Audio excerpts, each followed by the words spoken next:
Access your free language gifts right now, before they expire. Here's what you're getting this month.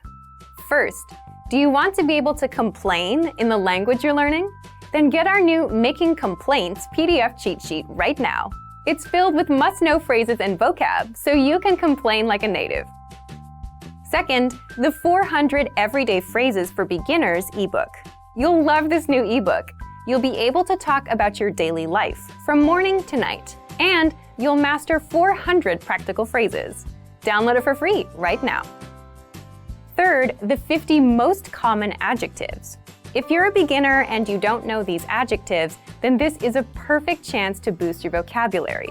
This 1-minute lesson will get them stuck in your head, guaranteed. Fourth, 20 phrases you'll need at the movies. Learn how to say, "Excuse me, you're in my seat," and "I'd like to buy a ticket," and much more with this 1-minute lesson. Fifth, want the best language learning app? Download Innovative Language 101 for free for the Android, iPhone, and iPad. You'll learn language fast and start speaking in minutes because the audio and video lessons are just 3 to 15 minutes long. And finally, the deal of the month. If you want to finally master the language, with lessons by real teachers and our complete language learning program, get 35% off Basic, Premium, or Premium Plus with the summer sale. To get your gifts and language learning resources, click the link in the lesson description below. Download them right now before they expire. Top 10 ways to prepare your travel. Güzergahı belirlemek. Güzergahı belirlemek. To choose your destination. First one. Güzergahı belirlemek. To choose your destination. Henüz gezi güzergahını belirlemedik. Henüz gezi güzergahını belirlemedik. We haven't chosen our travel destination yet. You will see this word in your navigation system, güzergahı belirle. So it's really, really useful word, I think. Gezi rehberi satın almak. Gezi rehberi satın almak. To buy a guidebook. Gezi rehberi satın almak. To buy a guidebook. İyi bir gezi rehberi satın almak istiyorum.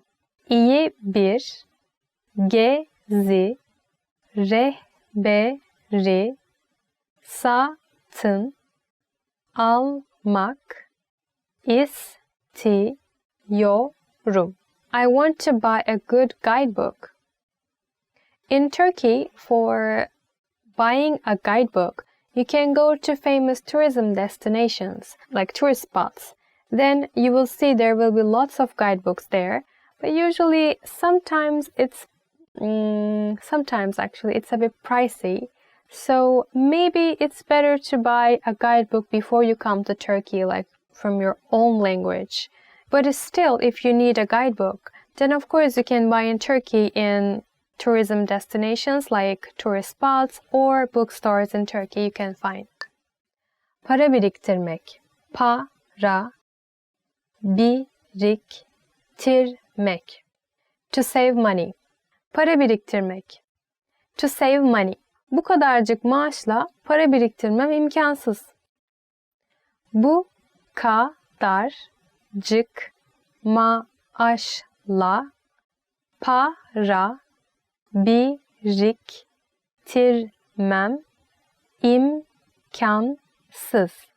It's impossible to save money with a wage like this. In the beginning, I say bu kadarcık, right? Usually, the phrase is bu kadar. Like, it's like to importance of the situation. But when you add cık, it makes the meaning bigger actually. Like, my wage is so low. Like, bu kadarcık maaş. It means, I understand that the wage is really low. So, bu kadarcık maaşla. Uçak rezervasyonu yapmak. Uçak rezervasyonu yapmak. To book a flight. Uçak rezervasyonu yapmak. To book a flight. Uçak rezervasyonunu yaptın mı? Uçak rezervasyonunu yaptın mı? Have you booked your flight?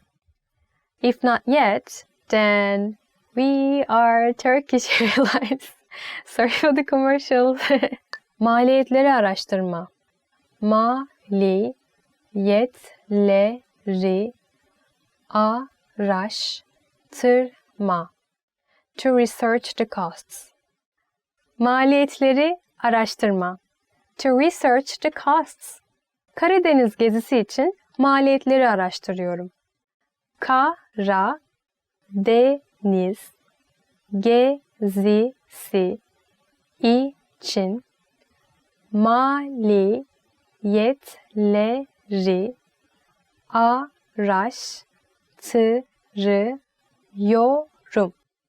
I'm researching the costs for a Black Sea trip. If you're going to Black Sea region in Turkey, then two things you need to know: that the Black Sea region is famous with its fish and black tea. Black tea is very delicious there. And the other thing you need to know is that the people in Black Sea region are very friendly. So they will be very happy to see like tourists who visit their region. İşten izin istemek. İşten izin istemek. To request vacation time. İşten izin istemek. To request vacation time. Eğer müdür iyi günündeyse işten izin isteyeceğim.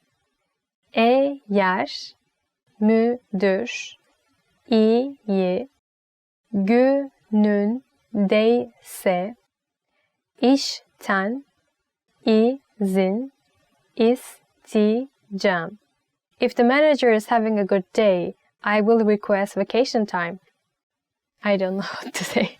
In Turkey, I think requesting vacation time is not as hard as some other countries. So the conditions of work, I think it's not very hard and not very easy as well. So it's really true actually. If your manager is having a good day, then it's really better to ask the vacation time on his good day.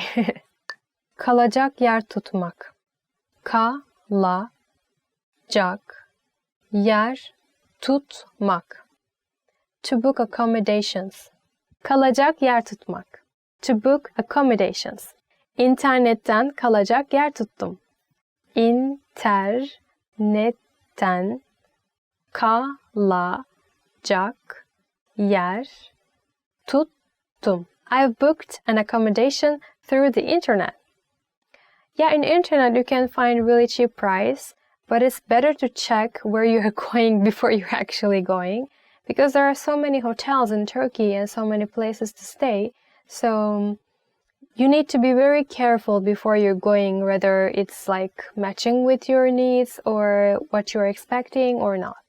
Uluslararası ehliyet almak. Uluslararası ehliyet almak. To obtain an international driving license. Uluslararası ehliyet almak. To obtain an international driving license. Sık sık seyahat edenlerin uluslararası ehliyet almasında fayda var. Sık sık seyahat edenlerin uluslararası ehliyet almasında fayda var. People who travel often should obtain an international driving license. So if you have an international driving license, you can drive in Turkey as well. And maybe from one city to another, you can just rent a car, especially if the weather is really nice. Then you can go from one city to another by car with your friends. I think it sounds a really, really like fun trip. Why not? Pasaport yenilemek. Pasaport yenilemek. To renew your passport. Pasaport yenilemek. To renew your passport. Süresi dolduğu için pasaportumu yenilemem gerekti. Süresi dolduğu için pasaportumu yenilemem gerekti. I had to renew my passport because it was expired. It's really important. I mean, before you're going to abroad, like if, I don't know, I think there are some rules about it, right? Like it shouldn't be like at least, like you should be using at least for another 3 months or something like this. So it's better to check before you come to Turkey. So there will be no problems. I think it's better to be much more careful. Eşya toplama. Eşya toplama. To pack. Eşya toplama. To pack. Eşya toplamak çok yorucu. Eşya toplamak çok yorucu. Packing is very tiring. So I think eşya toplamak, packing, it's okay. But I think you're packing for a travel in this example, right? You can also say like preparing your luggage. Then you can say bavulumu hazırlamak. Bavul is like your suitcase luggage. Bavulumu hazırlamak. It's also very common. 10 most romantic ideas for a date. Let's see. Mum ışığında akşam yemeği. Candlelit dinner. Mum ışığında bir akşam yemeği sırasında evlenme teklifi etmeyi düşünüyorum. Mum ışığında bir akşam yemeği sırasında evlenme teklifi etmeyi düşünüyorum. I'm planning to propose during a candlelit dinner. Wow, very romantic. So yeah, then it means you're dating for a long time. So it's not a first date. But I think for a first date, it's also not a bad idea to go to a candlelit dinner. Why not? Uzun bir yürüyüşe çıkmak. To go for a long walk. Sahilde uzun bir yürüyüşe çıkmak ister misin? Sahilde uzun bir yürüyüşe çıkmak ister misin? Would you like to go for a long walk on the beach? It depends on how long. Again, if it's a first date or if it's like the, first 1 or 2 months of the relationship, then probably I would like to show the best of myself, right? So I would like to wear some high heels. So if I am wearing high heels, please don't ask me, let's go for a long walk. I wouldn't like it. Bowling'e gitmek. To go bowling. İlk buluşmamızda bowling'e gittik. İlk buluşmamızda bowling'e gittik. We went to bowling in our first date. Yeah, it's a good first date idea, I think, bowling. It was not very common in Turkey until recently, as far as I know, as far as my experience. And the word bowling, as you can see, we don't have the actual Turkish word for it. So we kind of changed the English version to Turkish. We don't have W voice in Turkey, so that is why we made it V. So we say V voice, and it became bowling. Akvaryuma gitmek. To go to the aquarium. Deniz analarını izlemek için akvaryuma gitmek istiyorum. Deniz analarını izlemek için akvaryuma gitmek istiyorum. I want to go to aquarium to watch the jellyfish. It's a good idea. It's really nice, I think, date idea. especially if your girlfriend is from somewhere like Ankara. They don't have sea, right? So maybe they are more curious about fish, sea, so aquarium is definitely a good idea. Operaya gitmek. To go to the opera. Sevgilimle operaya gitmek istiyorum ama biletler tükenmiş. Sevgilimle operaya gitmek istiyorum ama biletler tükenmiş. I want to go to the opera with my lover, but the tickets are sold out. That's too bad.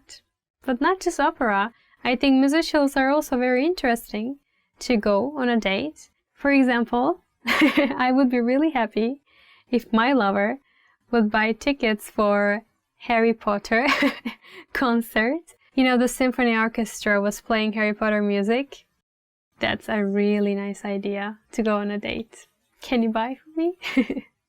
Maybe you guys know where I'm from, right? Antalya.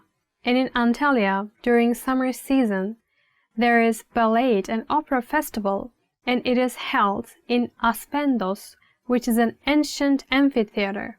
From all over the world, not just Turkey actually, also from Russia or other European countries, people are coming there, to Aspendos amphitheater to perform ballet and opera. So, maybe if you're dating your girlfriend or boyfriend in the summer season in Antalya, it's a really nice idea to join this festival. It's very fun and very romantic. Hayvanat bahçesine gitmek. To go to the zoo. Hayvanat bahçesine gitmek istiyorsanız, sabah erken çıksanız iyi olur. Hayvanat bahçesine gitmek istiyorsanız, sabah erken çıksanız iyi olur. If you want to go to the zoo, you better wake up early in the morning. Well, if it's summertime, then to go to zoo in afternoon would be really painful for you, I think, because it's so hot and you'll be outside all day. So yes, that's a good idea to wake up early. And there are so many animals to see, so waking up early is always a good idea when you're going to a date. Piknik yapmak. To have a picnic. Piknik yapmak için harika bir yer keşfettim.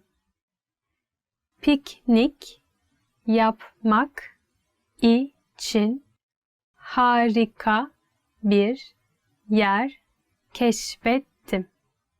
I discovered a great place to have a picnic. Having a picnic, it's very common in Turkey, and not just for a date. Also, Turkish families really enjoy having a picnic with their family and children. So during picnic, we usually eat Turkish food, mostly Turkish breakfast, mostly. And also we play games like football, volleyball, and we listen music sometimes from the car because Turkish people, they come to the picnic with their cars and they open the doors and they open the music and then they listen while they're eating their food. It's really fun actually. And you can sit on the ground, or in some places in Turkey, some picnic places, they have tables, like wooden tables. So it depends on the place, but it's a really nice idea to go on a picnic. Akşam yemeği yemek ve film izlemek. To have dinner and see a movie. Cuma gecesi planımız güzel bir akşam yemeği yemek ve film izlemek. Cuma gecesi planımız güzel bir akşam yemeği yemek ve film izlemek. Our Friday night plan is to have a nice dinner and see a movie. It's a really good idea. I think it's my favorite in this list. So the movie, it's very important which one you choose. For example, if you're choosing a scary movie, it's not okay for me. I don't like scary movies. Maybe a romantic movie would be nice. or a drama. Why not? So, do you need my advice for a romantic Turkish movie? Let me give you one. It is called Kelebeğin Rüyası in Turkish, and in English, The Dream of a Butterfly. It's a really great movie. Romantic, very dramatic, very sad, so you will have all these emotions all together. It's about two young poets and their relationship with one girl, because they are searching for a girl who can influence them and who can let them write poems. It's a really interesting movie. Vapura binmek. To take a ferry ride.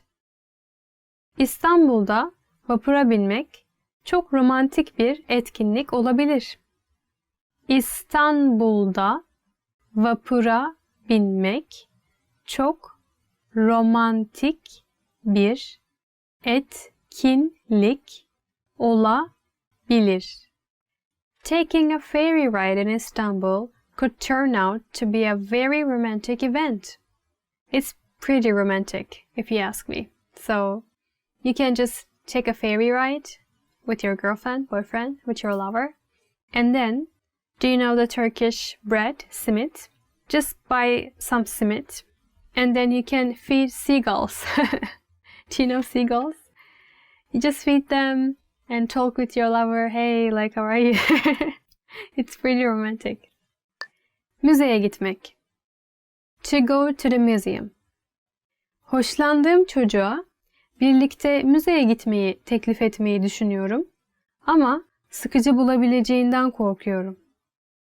Hoşlandığım çocuğa birlikte müzeye gitmeyi teklif etmeyi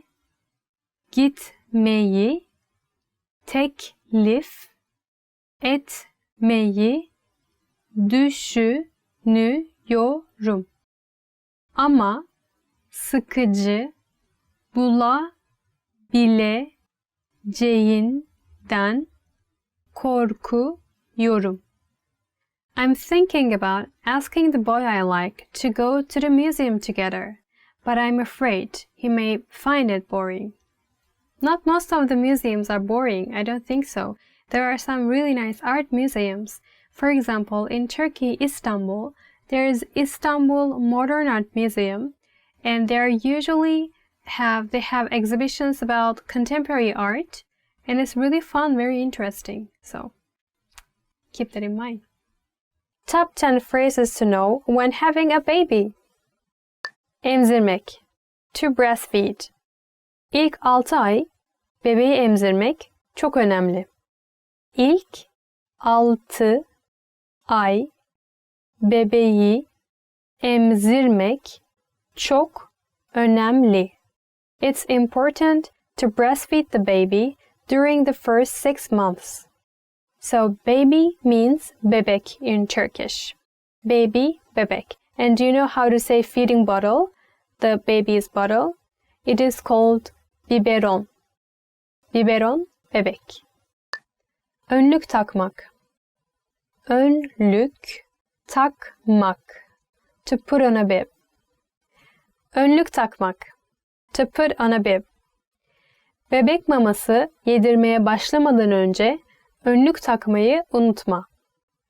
Bebek maması yedirmeye başlamadan önce önlük takmayı unutma. Don't forget to put on a bib before you start to feed the baby food. So, where did you put the baby first to feed the baby, right? It is called bebek sandalyesi in Turkish, and it literally means baby chair. Bebek sandalyesi. Kıyafet değiştirmek. Kıyafet değiştirmek. To change clothes. Kıyafet değiştirmek. To change clothes. Çocuğun kıyafetlerini değiştirirken çorabını ters giydirmişim. Çocuğun kıyafetlerini değiştirirken çorabını ters giydirmişim. I have put on the socks wrong when I was changing the child's clothes. So changing clothes, kıyafetlerini değiştirmek, we don't just use for the babies. We use for everyone. Because clothes, like, it's same for everyone, right? So kıyafet, elbise, you can just use this phrase for everyone, not just for babies. Ninni söylemek. Ninni söylemek. To sing a lullaby. Ninni söylemek. To sing a lullaby. Saatlerce ninni söyledim ama yine de uyumadı. Saatlerce ninni söyledim ama yine de uyumadı. I sang a lullaby for hours, but she didn't sleep anyway. Let me tell you a Turkish lullaby. I'm sorry for my voice. I'm not a great singer, but I'll do it for you. Are you ready? Dandini dandini dastana, danalar girmiş bostana, kov bostancı danayı, yemesin lahanayı. I hope you liked it. So about the meaning of this lullaby, let me tell you, I'm sure you will laugh when you hear, because it's about a farmer and there's a cow. So this cow is a very nasty cow and it enters the farmer's farm, and then you are saying to farmer, hey farmer, please be careful, the cow will eat your corpse. This is the lullaby. Kestirmek. Kestirmek. To take a nap. Kestirmek. To take a nap. Çocukların gün içinde en az 1 saat kestirmesinde fayda var. Çocukların gün içinde en az 1 saat kestirmesinde fayda var. It's good for children to take a nap, at least for an hour during the day. I was not taking a nap when I was a child. I didn't like to do it, I think. And you don't do what I do. Bebek koltuğu satın almak. Bebek koltuğu satın almak. To buy a car seat. Bebek koltuğu satın almak. To buy a car seat. İkizlerimiz için 2 tane bebek koltuğu satın almamız gerekiyor.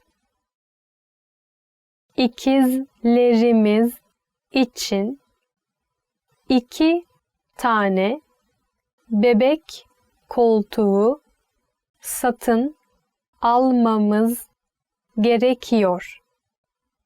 We need to buy 2 car seats for our twins. So in cars, you usually see like there's a sign, like a symbol, and it is to warn you that there's baby in the car, right? Baby on board, like this. So in Turkish, of course, we also have the same sign, and it says, Dikkat, bebek var. It's baby on board, so like, there's baby, be careful. Dikkat, bebek var. Beslemek. Beslemek. To feed. Beslemek. To feed. Bebeğimi doğal gıdalarla beslemeye çalışıyorum. Bebeğimi doğal gıdalarla beslemeye çalışıyorum. I'm trying to feed my baby with natural food. In Turkey, I think we are lucky that we have so many natural food in terms of vegetables and fruits. So I think compared to some other countries, I feel lucky in that sense because you can find it anywhere, especially if you're living in a rural area in Turkey. There are so many natural foods to feed your baby. Bebek arabasını sürmek. Bebek arabasını Arabasını sürmek. To push a stroller. Bebek arabasını sürmek. To push a stroller. Bebek arabası sürmenin kolları bu kadar yorduğunu bilmiyordum. Bebek arabası sürmenin kolları bu kadar yorduğunu bilmiyordum. I didn't know that pushing a stroller tires out the arms this much. Kitap okumak. Kitap okumak. To read a book. Kitap okumak. To read a book. Çocuklara her gece kitap okuyorum. I read books to the children every day. There are so many nice Turkish stories as well, so you can read your children. For example, Ali Baba ve 40 Haramiler. It's, as you can guess, Ali Baba. It's like a legendary character. Ali Baba, it's a very helpful and lovely character. And also, there are 40 like gangsters, we call them harami. And the story is about their, how should I say, relationship. How they come together and what happens. So, this kind of story. And there is one another Turkish story which is also very fun and lovely in my opinion. It is called Keloğlan. Keloğlan means like the guy without hair. And it's also very, very funny stories. And he has many adventures and many stories and many books. Banyo yaptırmak.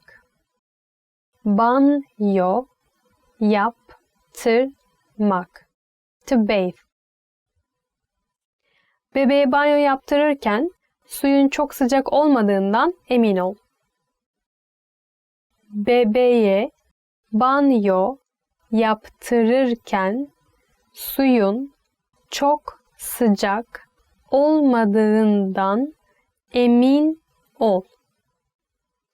When bathing the baby, make sure that the water is not too hot. Yes, it shouldn't be too hot, right? It should be warm. Not very cold, not very hot, but warm.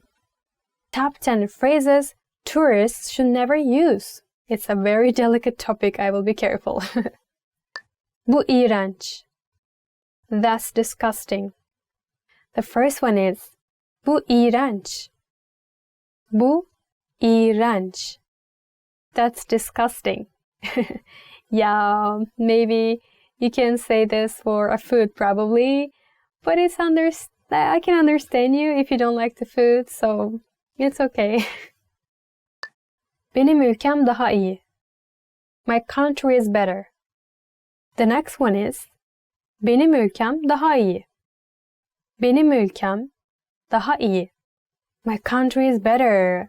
Okay, well, it depends on how you are saying this, I think. I mean, of course, in some fields, some countries are better. And if you're like talking about, if you're making a comparison, and if you're saying this, oh, my country is, I think, better on that, then it's fine.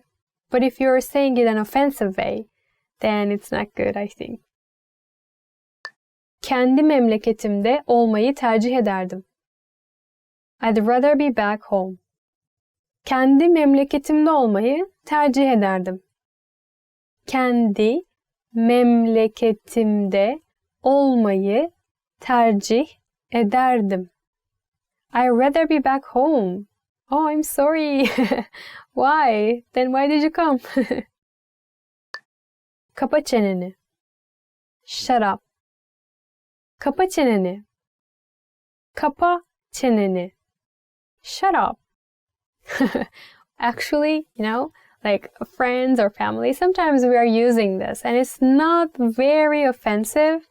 But again, it depends on the situation and it depends on some circumstances, right? So if you're just, joking, you can use it. It's not bad. Kültürünüz pek ilgimi çekmiyor. I'm not very interested in your culture. Kültürünüz pek ilgimi çekmiyor. kültürünüz pek ilgimi çekmiyor. I'm not very interested in your culture. That's offensive.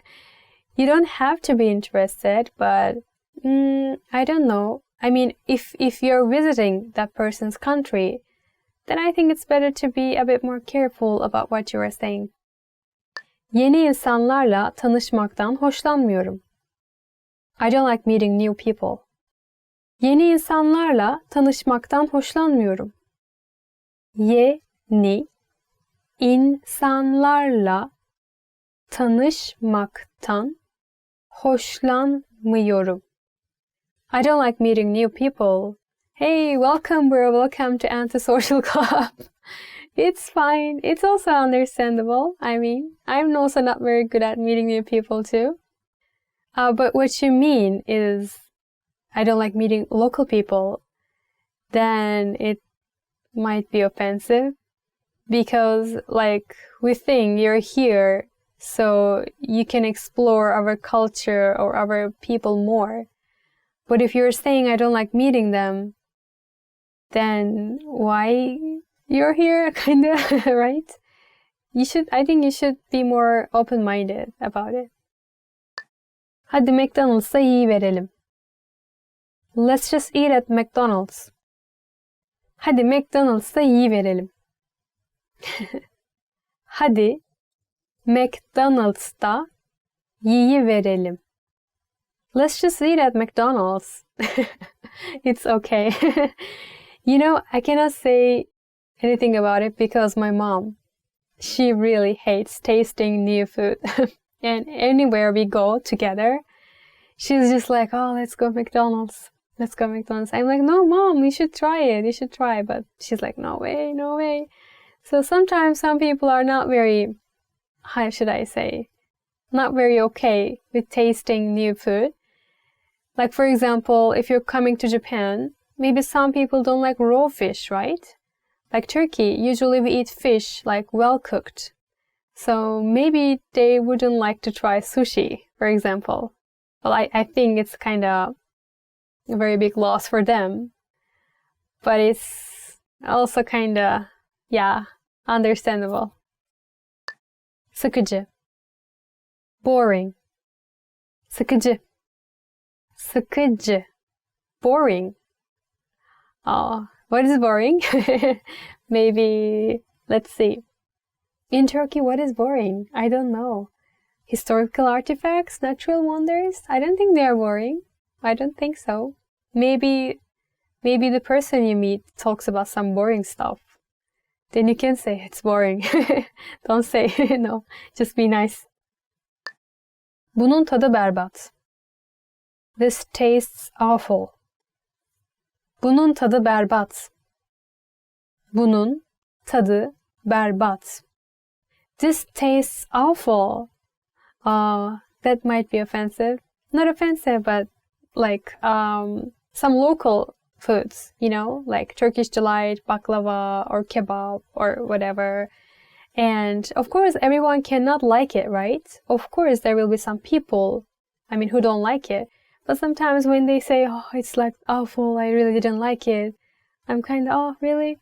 Okay, I'm like that. Kind of sad. Sizler medeniyetsizsiniz. You people are uncivilized. Yeah, the good one is the last one, I think. Sizler medeniyetsizsiniz. Sizler medeniyetsizsiniz. You people are uncivilized.